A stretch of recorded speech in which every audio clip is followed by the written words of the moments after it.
Japanese is obviously a very small subject, which means that it tends to be more faculty centred. So all the tuition that we have in colleges really centres around our college tutor. So we have college tutorials every other week.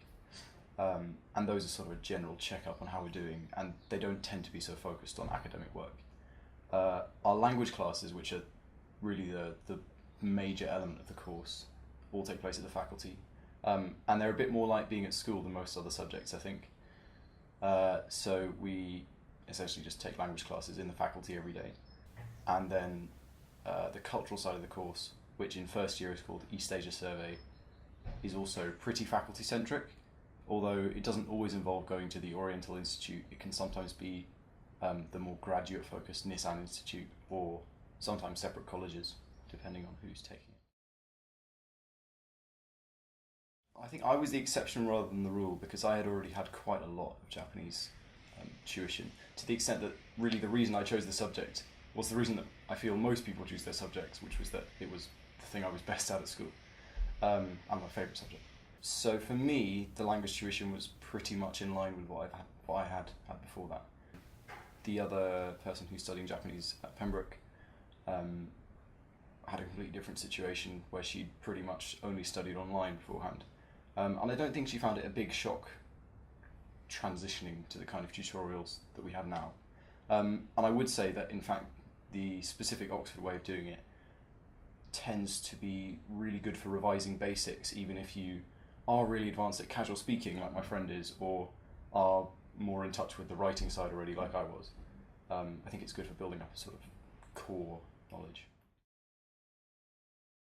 I think because Pembroke has quite a large Japanese contingent, relatively, there are advantages. So the overall coordinator for the Japanese course is in Pembroke and is my college tutor.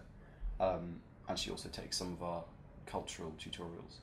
And also the chief language instructor sometimes comes in to kind of have lunch with us and talk Japanese. So I don't know whether that's something you would get at other colleges. Well, the year abroad for Japanese is structured quite. I mean, a lot of the structuring is done for you in a way that doesn't happen with most language subjects. So you go to Kobe University en masse, all 12 of you, or however many, and you live in student accommodation, and essentially you take language courses for the whole year. That's the focus. So you're not just living in Japan, you're also being taught it formally at the same time, being taught Japanese formally. And you have the option of taking classes and other things which can be completely in Japanese, completely in English, or a mix of both on top of that. But I think more generally the year abroad does offer a lot of opportunity for developing a kind of organic interest in Japan, and also developing yourself in a wider way. And the holidays are fairly generous. You Obviously it's a lot cheaper to travel around Japan, so that's something that a lot of people decide to do. And as for any particular plans that I have, there are a lot of circles and clubs which we've been told a lot about. So I'd like to join possibly some of the more wacky ones of those and see how I get on. I think in order to make a strong application, you don't need to come up with really strong opinions, I would say. That was possibly one thing that I did slightly wrong, was I went from the starting point of being interested in a certain part of Japanese history. It was modern history, so it's the kind of thing you can have quite strong opinions about. And I kind of came up with sweeping narratives about what Japan was and who its people were. And I think that probably worked against me. And what probably would have been better would have been to get a kind of a much broader knowledge of what I was talking about, with different opinions, crucially. So rather than just constructing my own view on something and being prepared to defend it at interview, I guess defending something at interview is a pretty central part of the process, but I would say it is really good to be aware of other people's comments on what you're talking about. And probably, as a side note, don't feel that you have to choose something traditional and maybe something that you assume that the Oxford people will want to hear about.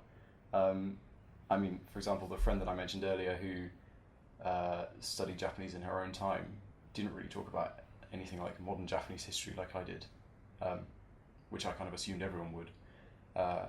and I don't think it worked against her at all. I think if you're genuinely interested in something, it doesn't need to be by the book. I think on the language side of things, I've become a much more sort of rounded learner. So the way that the course is structured, with a lot of conversation in class, sometimes with a little bit of English as well as Japanese, I found that really helpful, and I found that as well as the parts of Japanese that I found straightforward before, having that atmosphere has kind of forced my other areas to develop as well. And in the cultural sense, in the cultural side of the course, I think the idea at the beginning of the year of being given a reading list and a question and cooking up an essay in your spare time was quite new and intimidating for me. And I think after doing a few good essays and a few bad ones, I have a lot more of a handle on how you can do that and how you can do it well.